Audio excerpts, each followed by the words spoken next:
Hey everybody, it's Christine up with the Scrap Room today using their Flavors of the Month kit, and today I'm going to be working with the Crate Paper Page kit from this month's kit. So I am starting things off using this really pretty polka dotted paper. It's got an off-white, almost light gray color to it, and so right now I am just adding some yellow, just using the packaging technique along with some distress oxides to create just more of a splash in the background, so that it's not all that color. And this is a really easy technique to employ. All I do is just put a little bit of ink onto my packaging, add a little bit of water, and then I just smear it around and put it right onto it. It is not foolproof, and it is definitely not for you if you like things to be just so and go exactly where you want them to. This is one of those techniques that turns out really cool, but you have to be prepared that it may take on a slightly different look than you expect. You also have to be able to give it some dry time because it does take some time to dry, and sometimes the paper warps a little bit. You can put down gesso to help with that, or you can add another layer of paper underneath it to strengthen it. In this case, I had a little bit of warping, so I did add an extra layer of cardstock underneath. Now, the next thing I'm going to do is I'm going to use this really big cut file that says 2018, and I'm going to back it with some of the patterned papers in this collection.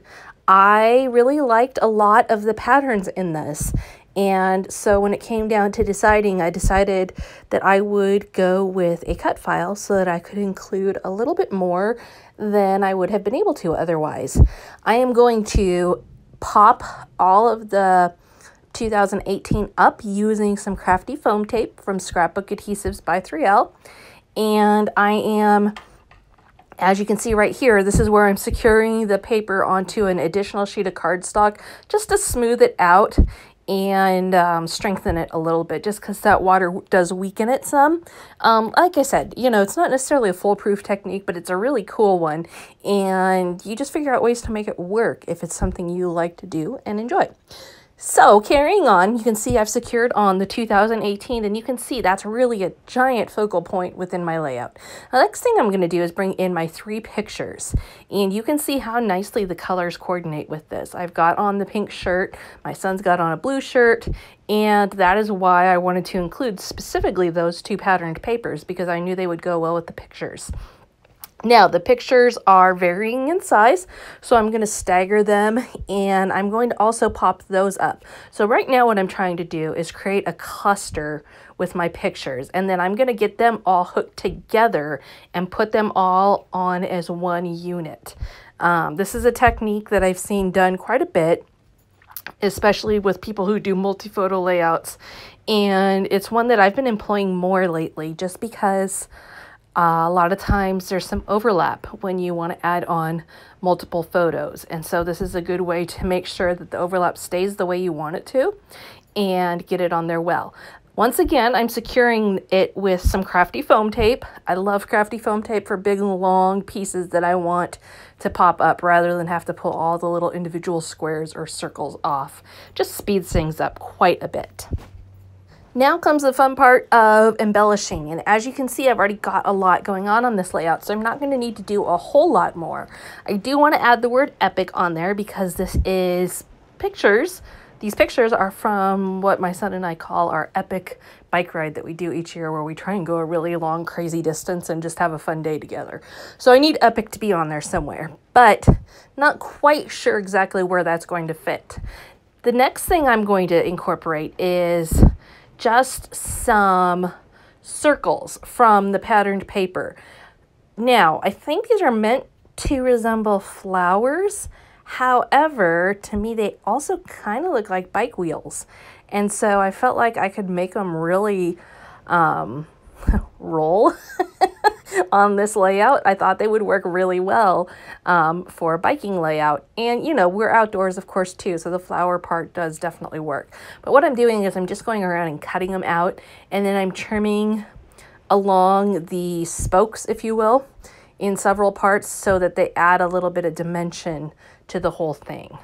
Now, this whole sheet was full of those circles, and they are so pretty, so many pretty colors, and so I was excited to be able to use them in a little bit of a less traditional way than just making them a background or whatever. Now you can see I am adding those above, below, to the side of my picture, just creating kind of a cascade going down the page. And some of them I'm popping up, some of them I'm not, some of them I'm pulling the flaps up, some of them I'm not.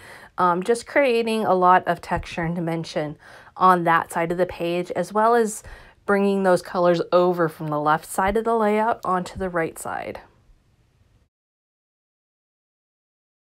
Finally, I'm going to pull out some yellow cardstock and I'm going to adhere my word epic onto that and create a banner to go onto the layout.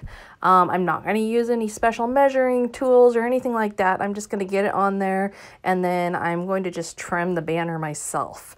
Of course, you can certainly use a cut file or a punch or a metal die cut. Any of those will work.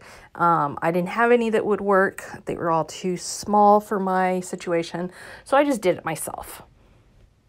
And I am going to then add it there just above those circles and below my pictures. And I like the way it brings that yellow in front of the pictures there, because there isn't a lot of yellow in the pictures themselves, at least not the yellow that I'm using. So there you have it. Very simple layout. There's not a lot to it, but there is lots of pattern paper involved and lots of color and some fun cut files. So thank you so much for joining me today. Be sure to head on over to the Scrap Room and check out this month's kits and get your hands on them if you haven't already. We'll see you again next time.